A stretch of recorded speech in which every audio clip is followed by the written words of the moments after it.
Hello, everyone. We want to take this opportunity to say thank you.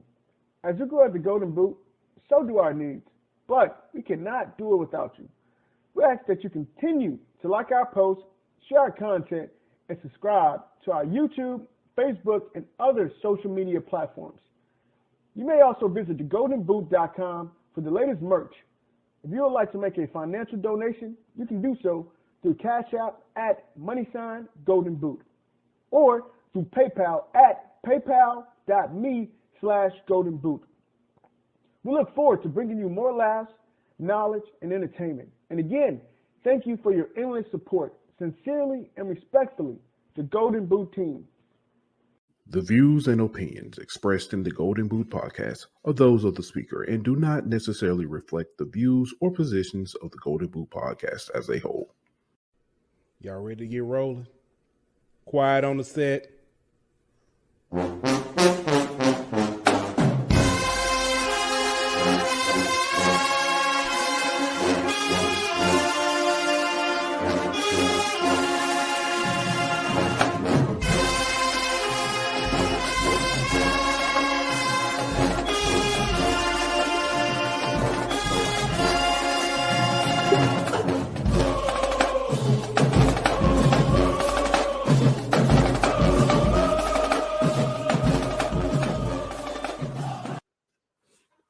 Hey, yo, welcome back to another edition of the HBCU Hour. It's your boy Pooh Bell. I got my man Ant Petty Murphy in the building. We got Daniel D. Williams in the building. And first off, good evening, everybody. What's happening? Opening night of NBA. Well, technically, Ant representing the Pels. We did have some games last night. Basketball is slowly approaching. I'm looking forward to basketball season this year, college especially. It's going to be very interesting. But first, I do want to make a special announcement. I did put it in the intro, but it is free application week.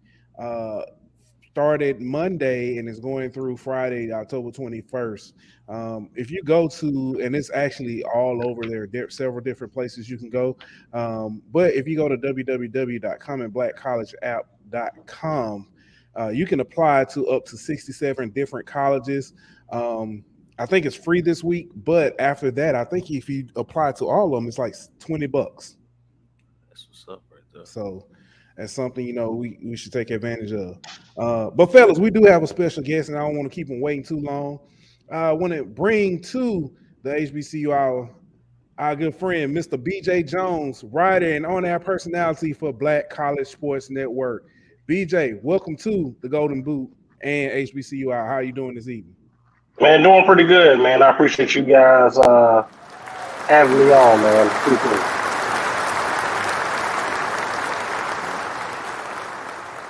Y'all got the studio audience too? Oh, man, thank you, studio audience. So kind. So kind. BJ, so we've been following, since we started doing, keeping up and doing a HBCU podcast. We've been, since started looking out, picking up different personalities on Twitter and stuff. You were one of the ones that stood out. When we started reaching out, asking people, hey, we want to have some different people on, different, your name came up. And it was like, hey, you got to get BJ on there. Good people. I said, okay. And it's like, he's from Birmingham too. I was like, oh, okay, good. I'm from Alabama. Everybody else is from Louisiana. But you went to Southern. Right. How did and I get it, but how did you go from Birmingham to Southern? What led you on that journey? Oh man, so my dad played at Alabama State. Was a running back there back in the day.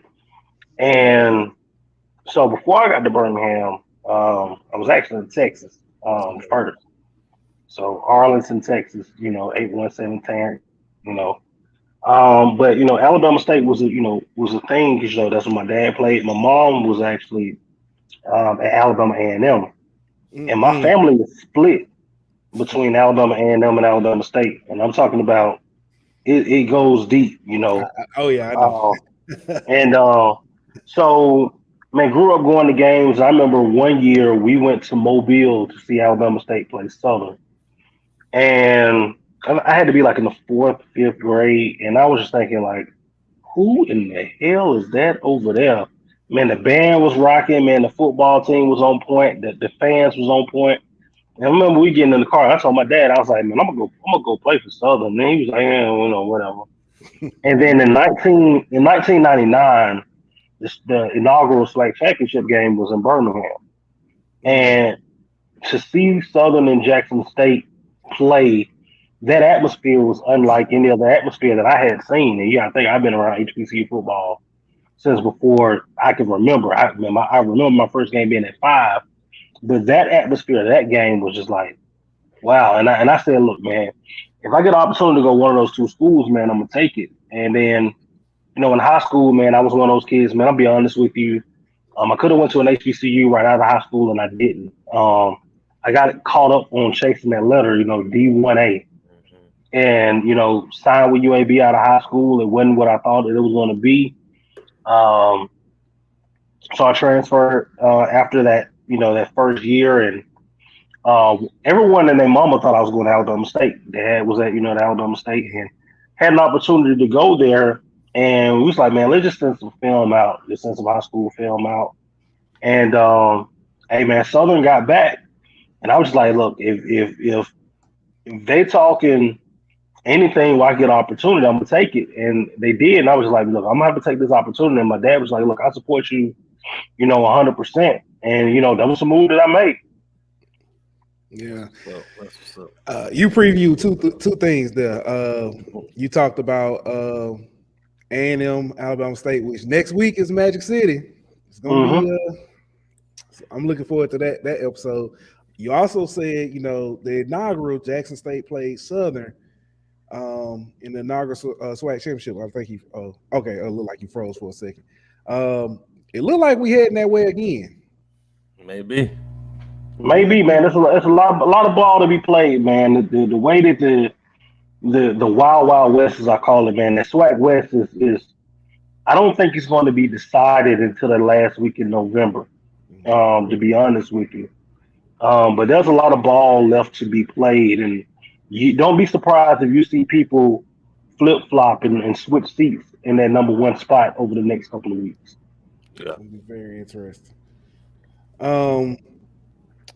I guess we can get started looking at last week's games. It was some really good games last week. I'm trying to pull them up now. some really bad games too. Yeah, it was. Hey, Ramblin' almost got it done, man. They almost got their G back. They got the G back, and They got the G back, but it didn't help.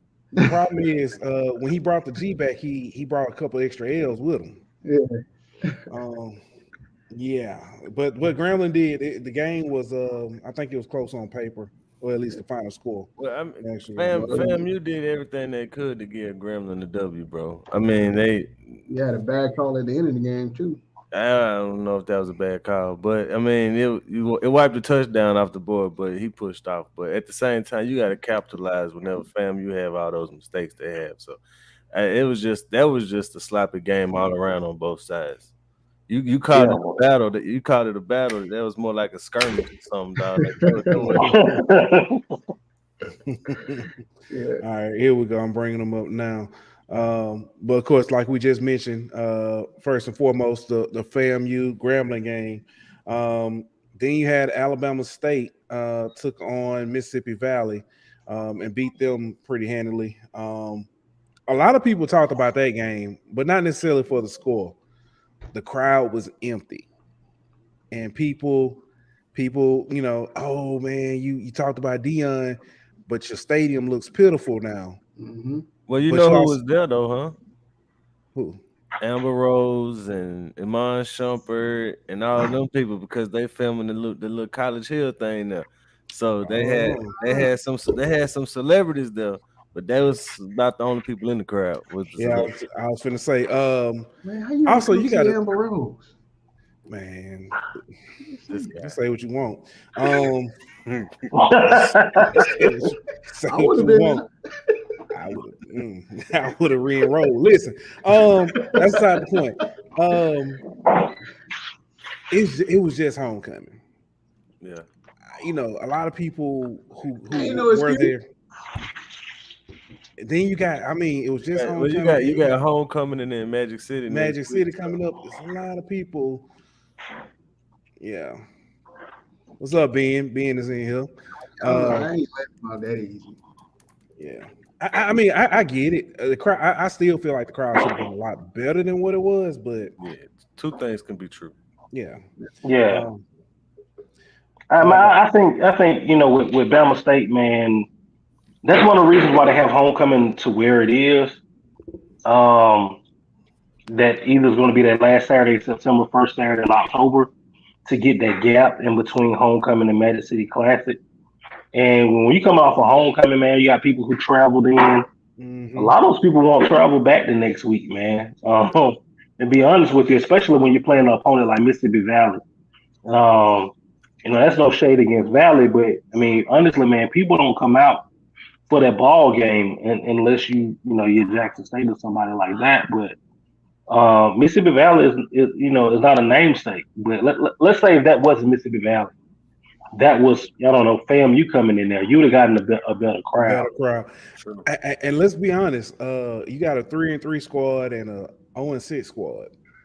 Mm-hmm. My best friend is an Alabama State graduate. He lives in DC now. He was at homecoming. He ain't come. I can tell you now, he wasn't going to come down for Mississippi Valley. Now, if Mississippi Valley was homecoming, if it was Mississippi Valley was homecoming, that'd be a different story. But yeah. But moving on, Jackson State took on Bethune-Cookman in Daytona, and it was he didn't look like a Heisman Trophy winner that game. He looked like a Walter Payton trophy winner either. But chill out. Then you had Southern. The game of the week. Southern took on Alcorn. That game was real close. I call it the battle of I got SWAC and a fool. Yeah. G had to take one on the chin. Yeah. But, shout out to GMAC and G, man. Shout out to GMAC. Man, I'll tell you though, that Alcorn State and Southern game, it was the battle of the trenches, and Southern smacked them. 5 sacks for Southern. It was a pretty good game.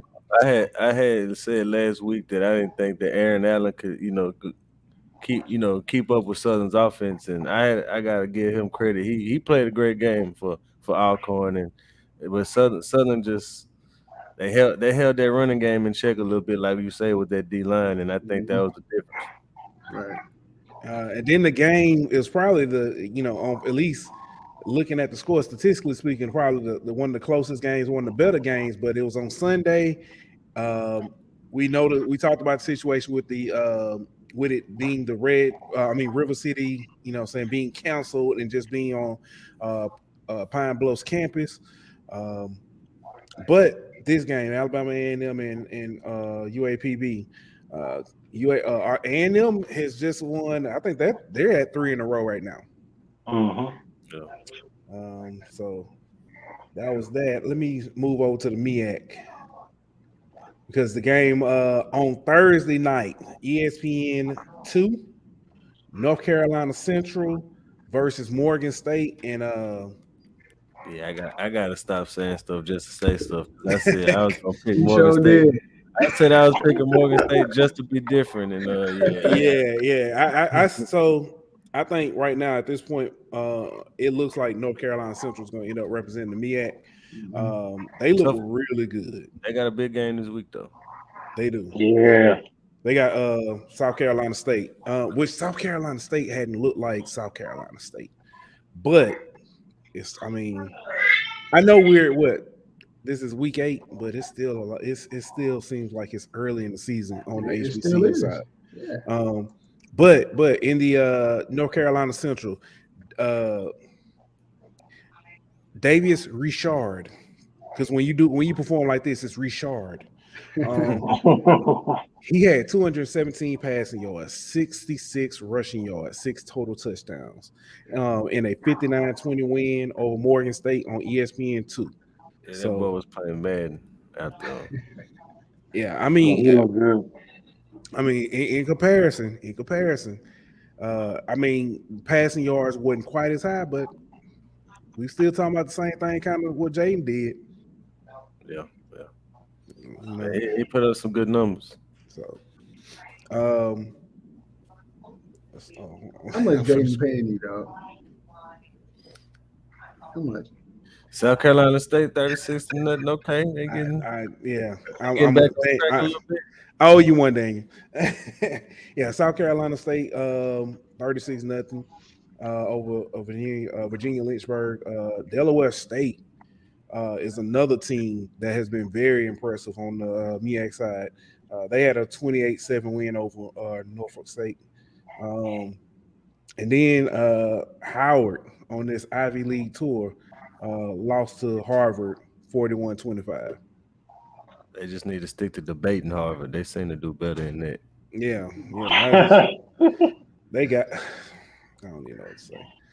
But yeah. I didn't even look up the SIAC games, and I just know that we had Barron on, and he had his homecoming. They had their homecoming, and he said that they weren't gonna win. They didn't win, but them boys fought. They fought to the they fought with Miles. Yeah, Miles. Yeah, they came up short, but they gave it their all. I gotta give them credit, man. I the way he was talking, I thought they was gonna get ran out the stadium, but they played pretty good, man. Yeah. I know this Benedict keeps rolling. Yes, sir. Yes, sir. Albie scored. Jamie Walker. He has talked about Benedict and he's mentioned them and stuff. And when I started actually looking, Benedict is very, Are they the best? Are they the best HBCU Division II? I gotta go Virginia Union. Union right now. Okay. I can't be mad at that. SWAC said, my boy BJ. Swacking, what's up, bro? You all right over there, G? We were just talking about you. We got you in our hearts and prayers, man. But hey, let me ask y'all this. This past week, who impressed? Who was somebody that impressed? Team or individual? Team-wise, for me, it was Southern. I've been on Southern a lot, and I know BJ, that's your team, and that's your school. But man, their offense for the last couple of weeks has been pretty impressive. But this week, I was impressed with their line. Their defensive line played really well, and they're just showing you that they can do it on both sides of the ball. So, like I said before, I do have Southern winning the SWAC West, so I was definitely impressed with them. Yeah, I mean, Southern was impressive defensively for sure, but yeah, I'm gonna go with Alabama State. All the distractions or so whatever you want to call it off the field and everything, and for them to come out and handle Mississippi Valley the way that they were supposed to, with all the stuff going on off the field throughout the week, I think that was pretty impressive, and that showed that Eddie Robinson, still had his team focused throughout all the noise. Yeah, man, for me, I could play the homer pick, but I'm not. I'm gonna go with Delaware State.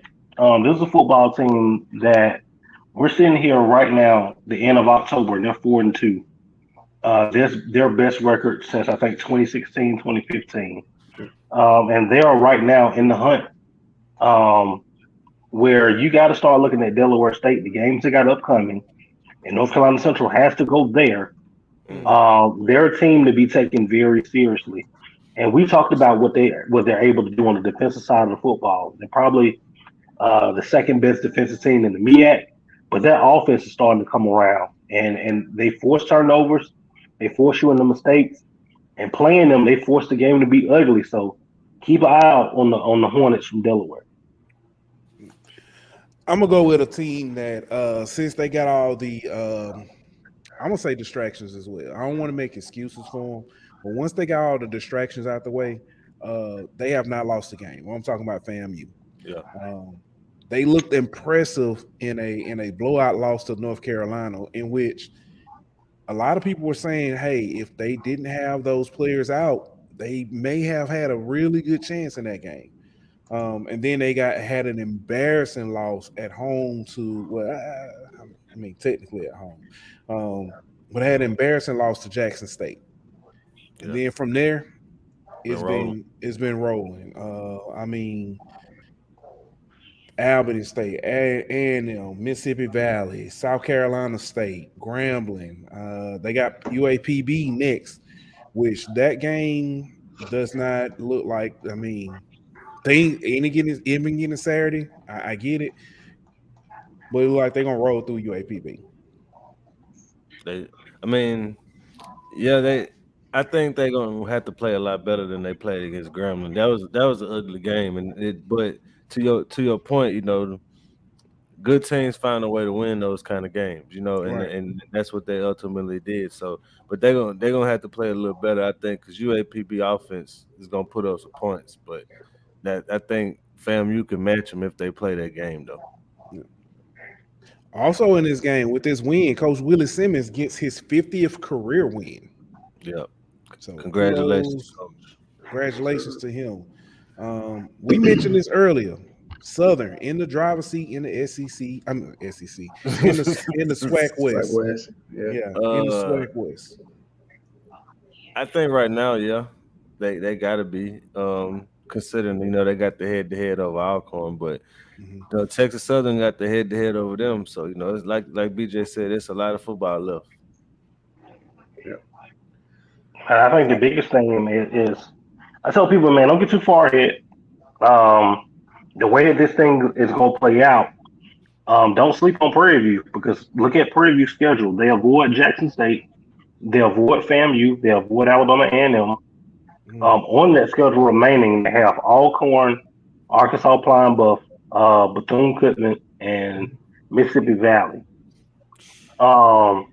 If they can run the table and Southern drops one, albeit to Jackson State or FAMU, Prairie View is right there back in the one spot. Yeah. So man, it's crazy, man. It's gonna be a week to week thing, man. Yeah. I honestly, I'm excited for the Southern squad, especially for in 2 weeks they play Jackson State. So that's what I'm looking forward to. I know this weekend is homecoming weekend, and we got to focus on one game at a time. But honestly, I really believe in 2 weeks we're really gonna see how good Southern is once they line up against Jackson State. So Southern and Prairie View actually kind of lucked out too. We all know about the fight before the game 2 weeks ago. It was announced the punishments for the game. It'll be imposed this upcoming week. You got 11 players out for Southern. You got 10 players out for Prairie View, and then Southern is fined $7,500. Prairie View is fined $10K. But with this falling the way it is, Southern has Virginia Lynchburg this week, and Prairie View is playing Lamar. So they But both kind of it's not a sweat game. not so a sweat. Yeah. That's what I said. That's why I said they both kind of looked out. And then it'll be Prairie View versus Bethune, and of course, like we just mentioned, Southern versus Jackson State. Jackson State got a big one this week, though, boy. yeah, Yes, they do. Yeah. Yes, they do. Jackson State takes on Campbell, who is, Campbell's 4-2. To be fair, look who they've beaten. Yeah, I was just about to say. A lot of people are saying, but who have they played? Very valid. bro. Campbell ain't beating Jackson State this weekend. It's homecoming weekend. Not only that, you have Travis Hunter returning. Actually, not returning. He's making his debut. You're gonna have. I think Returning. they said He played the first game, but okay, but he's returning. And I think they said I think Jackson State's supposed to have anywhere from 100 to 300 recruits on campus for this week's homecoming. So I think they're gonna be ready. Yeah, but Campbell is one of the few teams on this level that can match Jackson State talent for talent. Like Campbell in recruiting rankings is right up there with Jackson State for the past 2 years. So it ain't gonna be one of them things where Jackson State can just walk out there. We got the better players. We just got to show up. They gonna have to bring that game because Campbell ain't no slouch. Yeah, I still no, I think get it. Jackson State wins, but you know they're gonna have to come to play. Campbell's most impressive win is over North Carolina Central, and they beat them 48-18. Yeah, and Some North good Carolina game. Central been swacking everybody. Yeah, yeah. It's gonna be interesting. Jackson State first 6-0 for the first time since '83. Mm-hmm. Wow. Yeah, and I'm thinking like last year, but they played ULM and they had They played who? They played their school. They played who? They played the school in Monroe. Yeah. Put some respect on our name. I'm just playing. In Washington.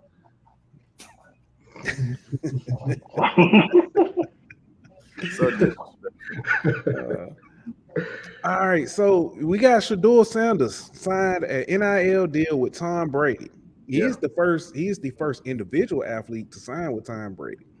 Yeah, that's big. Yeah. It is. Let me ask this: is that kind of a daddy pool? I mean, I'm not saying he's not deserving. Yeah, it's a little absolutely. Yeah, you know he worked out with Brady some in the offseason and stuff like that. So they've been had. I think they said he's still working out with him now too, if I'm not mistaken. I mean, not during the season. Not during the season. I could be wrong. I just seen the video. You think Tom Brady is working? I don't think so, but I just seen it on Twitter. Yeah, that video is old, bro. Because Shador had a leg brace on in the video. Right. That's the old video. Uh-huh. But yeah, he ain't. What's good, Renard? But yeah, he worked out with Tom, so I'm pretty sure that it's something that's been kind of relationship that's been kind of brewing for a few years, and probably all his dad is doing as far as linking them two together, connecting them two together. But I think he earned the deal on his own merits. Exactly. I was just about to say that. I mean, you can put him in the room, but he got to close the deal.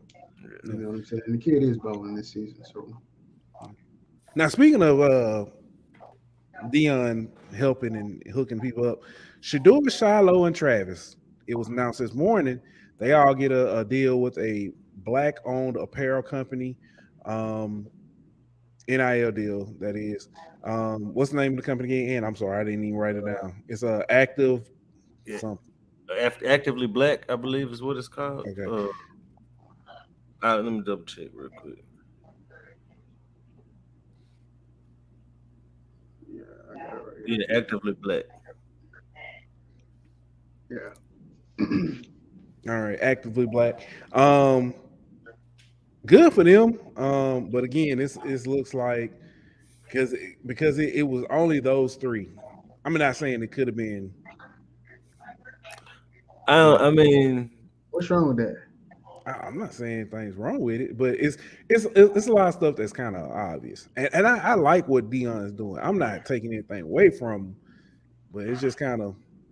I get what you're saying. Optically, it looks like there's some little nepotism, favoritism going on here, but at the same time, I mean, they are the face of the program. Yeah. And then not only that, the businesses are reaching out to Jackson State.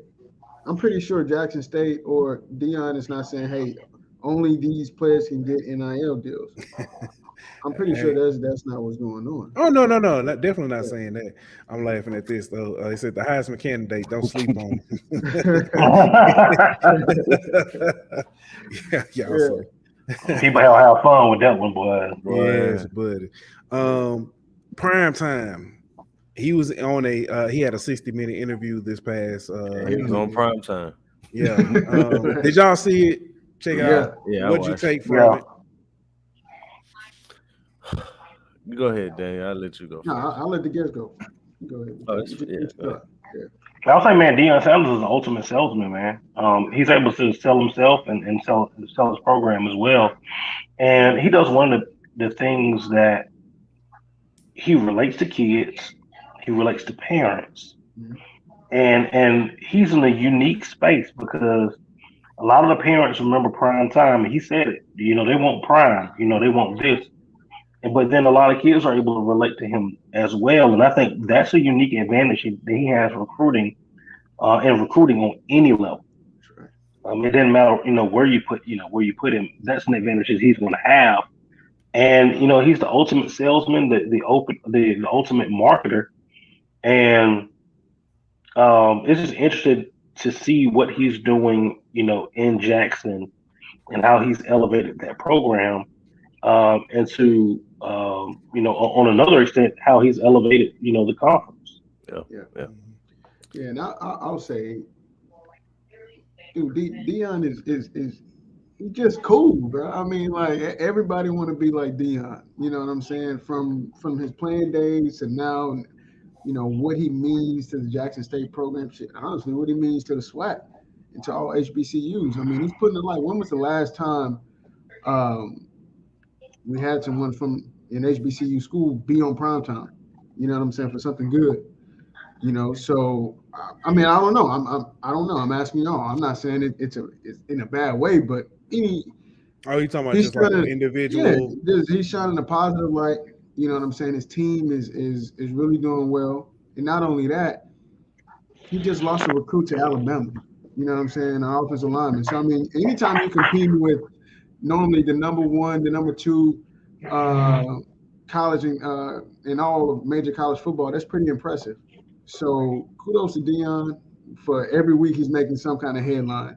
And honestly, just from watching that interview, I don't know how long he's going to be at Jackson State, because he said that he is going to be entertaining offers, if they come knocking on his door. So right now you got to strike while the iron is hot.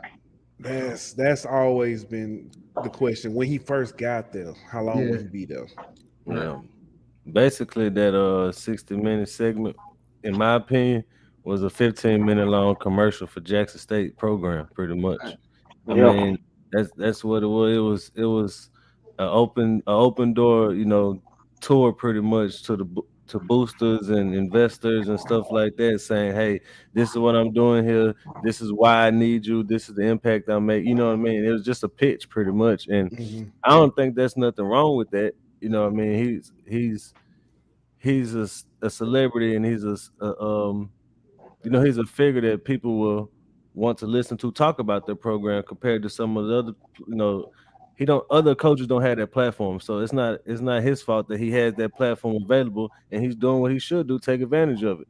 My only question is, if he does leave, like he said, he would be a fool not to entertain, Power 5 job. And I understand that, but if he does leave, what happens to all the momentum that he's created for SWAC? Yeah, as Brad brings up, with the hype around HBCUs leaves as soon as Coach Prime leaves. And it's not necessarily the hype to me, though, bro. It's like Jackson, the city of Jackson saying, okay, yeah, we'll try to get y'all a new stadium. If Dion leaves, are they just gonna table that, or are they gonna still work to get a new stadium? Like those are the types of things that I'm talking about. What happens when Dion leaves? It's not the oh, they're not talking about it on ESPN and all that anymore. To me, it's the real stuff that Dion's doing behind the scenes, getting the ball rolling. For like, that's the kind of things I want to know. Will they continue if he leaves? And I'll say this, man. If he leaves, he's done a ton. Anytime you step in as a head coach, your job is to make sure that place that you leave is a better place when you left than it was when you got there. Yeah. And Jackson State, no doubt, is in a better position now than they were before Deion Sanders got there. Jackson State won the SWAC title last year. Before last year, Jackson State hadn't won the SWAC title since 2007. Yeah. And then, before that, they hadn't won the SWAC title until the 90s. Yeah. We're talking about a program like Jackson State that literally had gone 20 plus years with one championship. Yeah. One. And so, I mean, and that's a proud program there. The facilities that he's been able to get there, the deal with American Airlines and some of those other things that he's been able to get to not only help that program, but help those kids.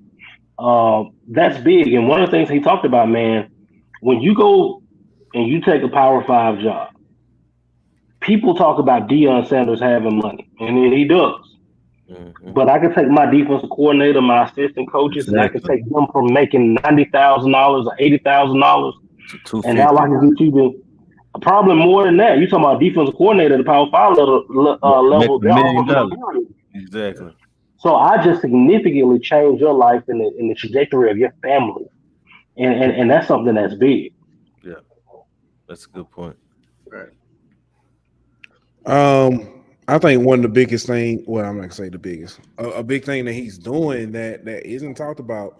The way he's navigating this team this year with all the water crisis stuff going on in Jackson, all the Brett Favre money scandal and all that stuff, how he's able to kind of navigate that stuff.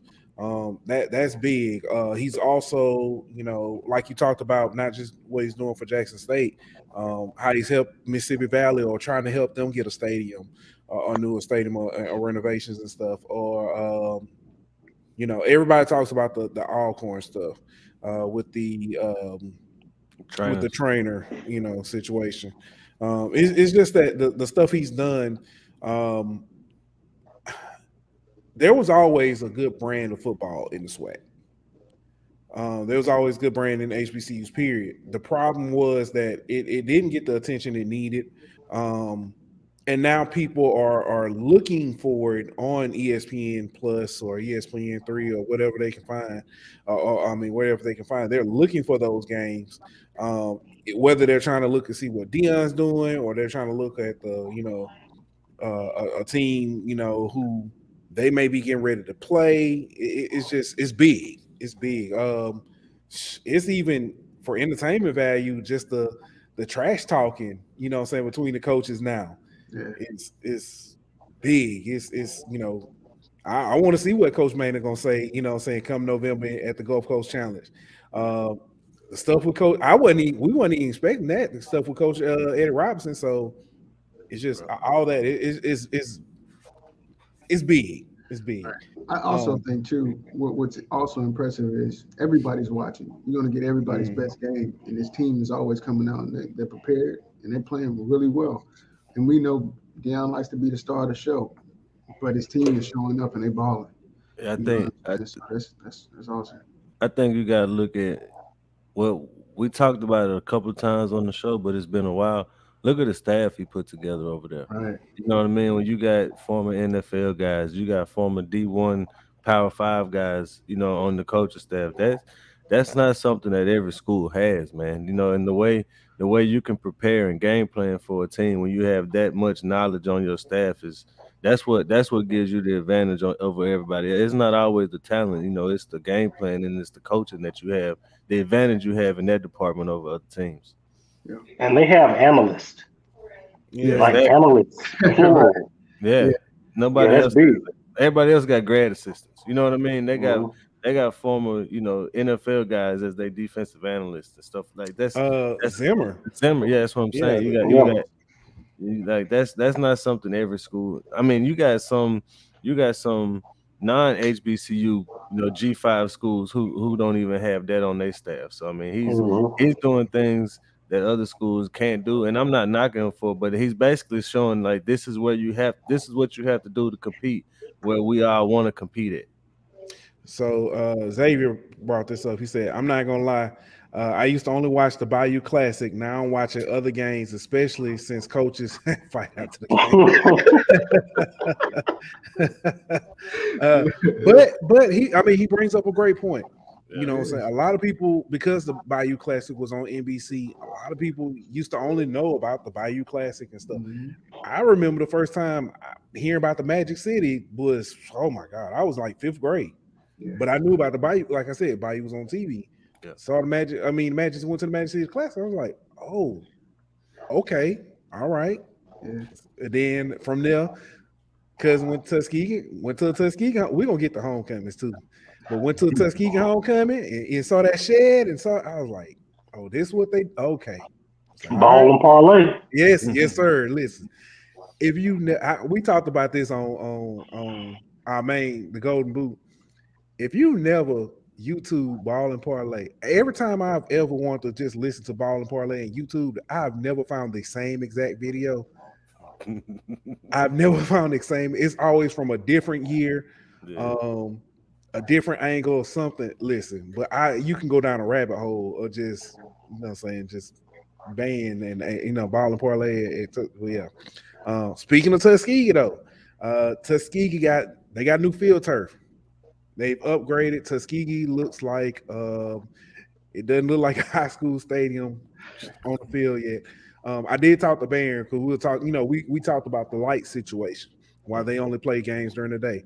He said right now they're not going to add lights at least for another 2 years, I think, is what they said. So, but that is a step in the right direction. Yeah. That open money would have been nice. Listen, Oprah, Tom Joyner, Lionel Richie. Yeah. Oh my God, Keenan Ivory Wayne. Yeah, how you turn that down? I don't get it. All this is no comment. No comment. I'll never forget because I never forget when somebody told me, he was like, Tuskegee only play day games at home. What? I was like, man, quit playing. 1 o'clock. The Chicago Cubs of HBCU football. Yeah. But anyway, Hampton gets their first CAA win. Good for them. Congratulations. It's been rough for them over there, man. It's been rough. It's been rough. I don't know if that's a grass is greener kind of conversation, but yeah, when you look at that CAA right now, man, you got 5 teams over there ranked in the top 25. It ain't no joke over there. Yeah. Big boy ball for real. Yeah. Mm-hmm. Yeah. I don't think we talked about this upcoming week games coming up. So let's go ahead and go there. On the SWAC side, you got Texas Southern, Alcorn. Oh, I'm on the wrong side. Who you got? I'm gonna go Alcorn. Me too, since they at home. Yeah, I'm going to Braves. I'm gonna pick Texas Southern. You know what happened with me trying to be different.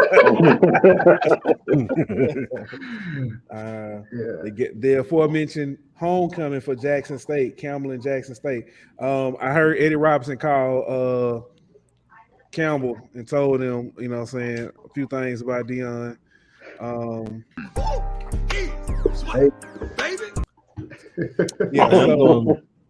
gonna go with Jackson State, man.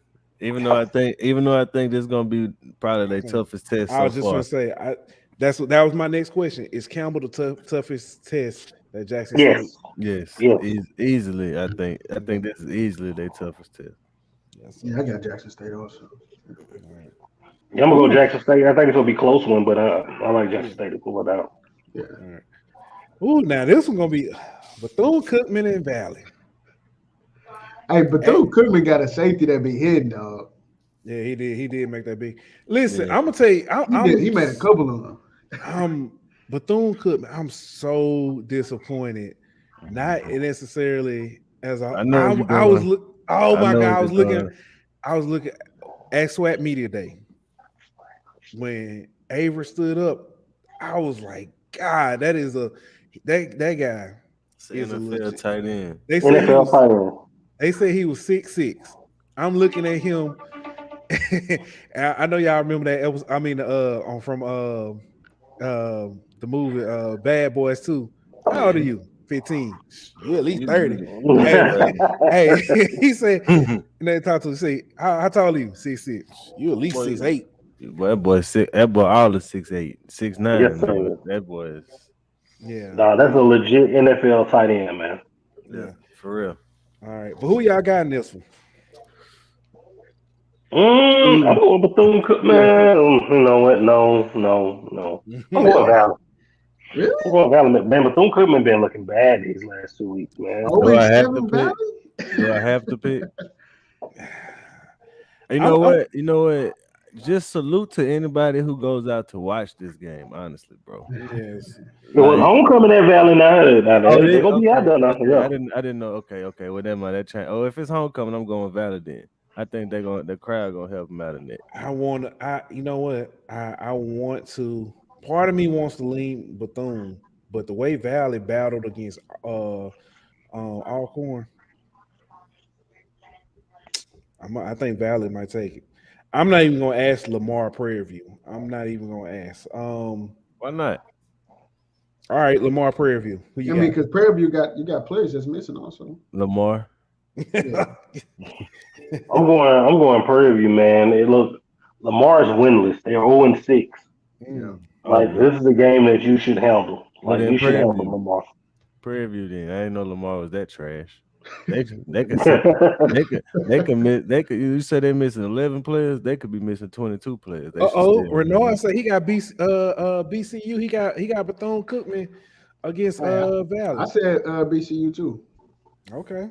Yeah. Man, I picked Bethune-Cookman to beat Tennessee State, and we saw how they came out. So I'm not gonna keep playing. Nah, can't trust them. Yeah. Hey, they beat Grambling though. They did do that. That ain't saying much though, but you know. Hey, man. This is the killer part about Grambling. Grambling's win over Northwestern State looks real good because they're sitting on top of the Southland right now. Yeah. All right. Then you got Virginia Lynchburg traveling to Southern for their homecoming.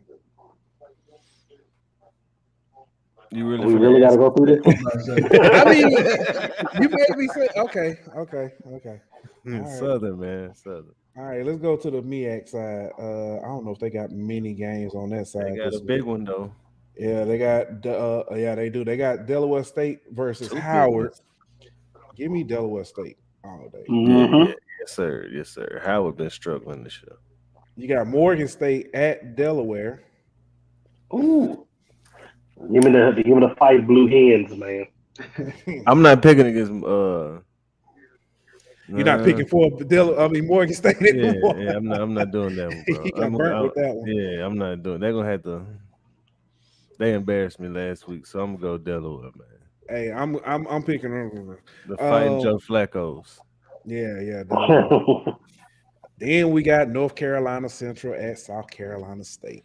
My cousin Buddy Pugh over there at South Carolina State. I think he might get it together. I don't know. I gotta find out we related for real. I don't know. I think this one's tough, bro. I honestly could see. I can see a path where South Carolina State wins this game, but I think North Carolina Central is coming out the MEAC. So give me North Carolina Central. Yeah, I'm going North Carolina Central, but this thing being an Orangeburg, man, make you kind of hesitate a little bit. Yes, sir. Yeah, I'll take North Carolina also. Yeah, might as well. I ain't finna be different, so I'm going North Carolina Central. That's a man that learned from his mistakes, boy. All right. And then I don't want to look too far ahead. Week 9. Some good ones over there. In week 9. Let me go to the SWAC. You know we got to do a show next week too. I know. I'm just looking at some of these games. It's like, Yeah, I might drive down I-20 for that Alcorn Graham game. Oh, Jackson State Southern. I might go the other way that week. Hold on. Yeah, Southern. Yeah, boy. It's I might have to go the other way down I-20. Listen, I'm gonna go ahead. I ain't gonna even look no more because it's some games. Yeah. It's some games coming up. But we talked about homecomings this week.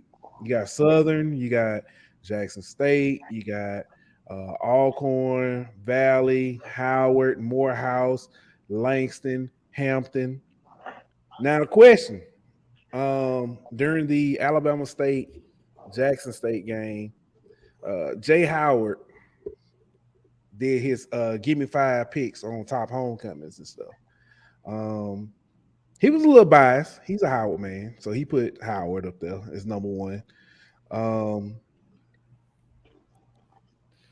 Man, y'all, best homecomings.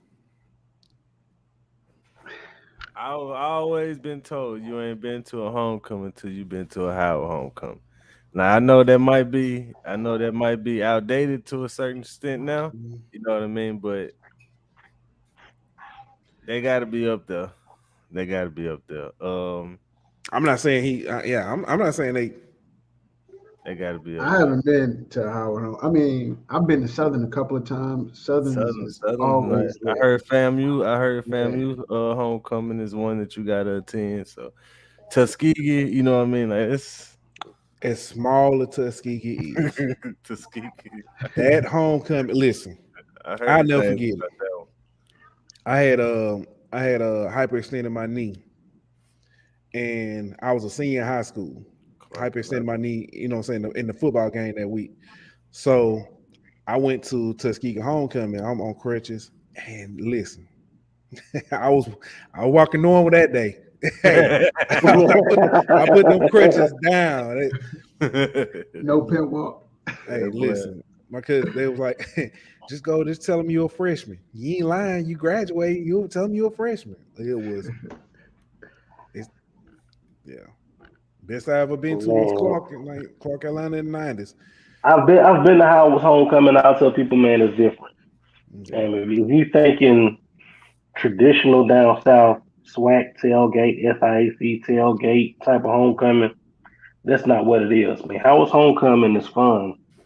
It's just, it's different. Like you can be at Howard's homecoming and not know whose homecoming you're at. Because it's an event. And ain't like a lot of people out there wearing Howard shirts. Yeah. You know what I mean? It ain't, and the game ain't really all that important. It's just the vibe. You know what I'm saying? It's cool. Some of the best homecomings I've been to, Alcorn. I've been to Alcorn's homecoming. Alabama A&M is kind of really slept on. I think Alabama State is building homecoming. This was their third non-Turkey Day homecoming, and that was dope. Of course, man, Southern's homecoming is forever dope. FAMU has a heck of a homecoming. North Carolina A&T has one of the best homecomings I've ever been to. Yeah. Period. That's why I keep. That's why I lean as my number one. My cousin keeps telling me, greatest homecoming on earth. She say, like you say, Howard. You know, saying you ain't never been to a homecoming till you been to Howard. I've been hearing that about North Carolina A&T, like hands down best homecoming. So yeah. I don't know. My boy Chuck said Howard homecoming he could see it being corporate. I can understand. It's a lot of like food trucks and like vendors. And so it's not like really tailgating and all that. It's like food trucks, vendors, and it's catered. It's more catered. Yeah. It's more. It's not necessarily what we would consider a home. It would be more like you say, like a festival type deal. It's almost like a fall festival. Yes. Gotcha. And like I said, most people there that don't even know that it's Howard's homecoming. It's like, oh man, it's jumping out here. Like, you know what I'm saying? We out here. And like I said, you ain't like you'll see like a bunch of Howard shirts and stuff floating around and nothing like that. Yeah. Gotcha. Yeah. My man Chuck says, I saw a video of Tuskegee's ball and parlay. I'm telling you, you will go down a rabbit hole. You will go down that rabbit hole watching them videos. Tuskegee is so the parade seems like it'll seem like a normal high school parade or something like. I mean, it won't see, but then as soon as you get on campus, like miles and miles of just people, and it's so unique because I know y'all heard me say the shed.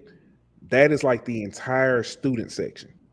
One side is the entire student section. Home and away sit on the same side, and all the students on the other side, and they be having a rocking. It is different. Tuskegee's field and the way they're set up is different. Their homecomings are like amazing. So I'm gonna get history on that campus too. So yeah, for sure, definitely that. I'm gonna give some love to the G though. Grand homecoming, I always been lit. I waiting on you to say it. Somebody, every time I've been, it's been lit. So I can't leave them out, but I don't think they necessarily got the numbers some of the other schools have. That make theirs a little, but Graham definitely is a good time every time they got homecoming. Renault, I say, and hot. Tuskegee homecoming is hot. It is in Alabama. It is in yes. The 1 o'clock kicks, man. Yeah, that it is. Yeah. That it is. Couple other things before we get ready to wrap up. Grambling and Southern will play in the NBA HBCU Classic 2023 on February 18th. It'll be simulcast on TNT, ESPN2, and NBA TV. This is the second annual classic for them. So shout out to them. That'll be It's gonna be dope. that is. If I'm not mistaken, that's Chris Paul. Is one who's behind that, pushing for that, or has been pushing that. So, you know what I'm saying? That's big for him.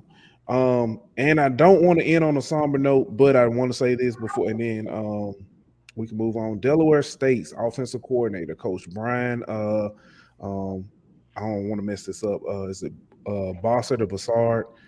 He passed away this past weekend. So, our thoughts and condolences to the staff, the players, his family, and everybody affected by his loss. Yeah, it's tough, man. And the players especially, man. You know. All right, fellas. So let me ask you this: what are we looking forward to? What are we looking forward to most this weekend? I want to see how Jackson State handles being challenged. Yeah, I can say the same. You know, but not only that, I'm looking forward to this Southern homecoming also. So y'all gonna be lit this weekend, bro. Yes, sir. Yeah. Man, I'm gonna say, man, let's see if North Carolina Central is ready to take the torch away from South Carolina State or in the MEAC. Yeah, that's a good one too. Yeah, them two. I mean, it's some low key good games this week. I mean, you know, you obviously got the two headline games: Jackson State, Campbell, and then North Carolina Central and SC State. But it's some other good games that's gonna kind of fly under the radar. So hopefully we have another good week of football, man. That's all. That's really ultimately what I think everybody root for every week is just good football. Good football. Yeah. Alcorn, Texas Southern too. Yeah, that's gonna be it. Yeah. Andrew. I want to see what Andrew Body do, against that Alcorn defense. He been quietly having a great season over there. Like everybody, I want to see Shador and your boy from FAMU.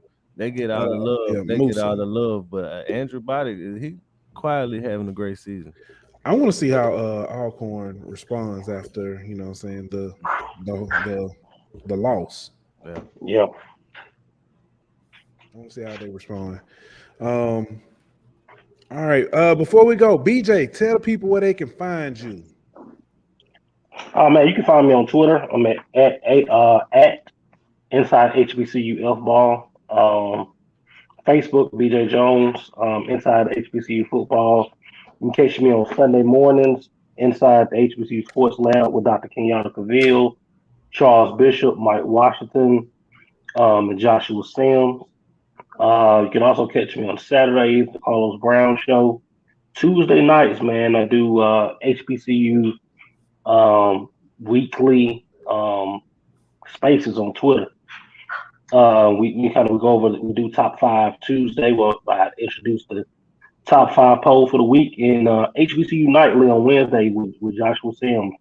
Another space I do on Twitter. So that's where you can catch me, man. I'm kind of everywhere, man. So be on the lookout. All right. And I snuck in there, like I said last night. I was telling you earlier. Check out the Tuesday top 5. Man, great conversation.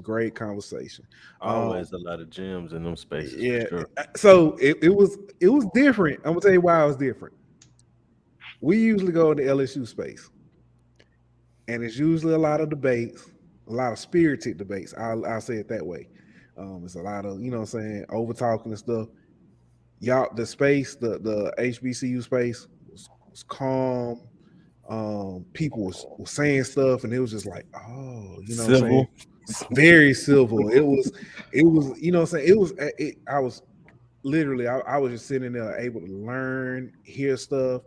And then Dr. Cavill came in and at the end it just like was dropping just bombs. And then it was another young lady came in. And she gave, started talking about funding and raising money for schools, and I was just like, wow, like a lot of knowledge and stuff being dropped in there. So if y'all have a chance, you know what I'm saying, go on Spaces, listen, definitely go in there and listen. So it's I'm saying a lot of dopeness. Ooh, Zaya, spicy by Chris Paul. He ain't like that. Ooh. He came in hot with that one. So. But all right, fellas, BJ, we want to thank you again for coming on. Look forward to having you back on with us, talking again. We'll be back tomorrow night with the Golden Boot, giving a preview LSU Ole Miss. Saints will be on, so we'll talk a little Saints. We ain't got to if y'all don't want to. We probably won't. I said that to be nice. We won't talk about the Saints. We won't talk about them. But like that, we out. Who is SWAC? If ain't SWAC, who is SWAC? If ain't SWAC, who is SWAC? If I ain't SWAC, who is SWAC? Baby, who is SWAC? Who is SWAC? Oh, crap! I wake up.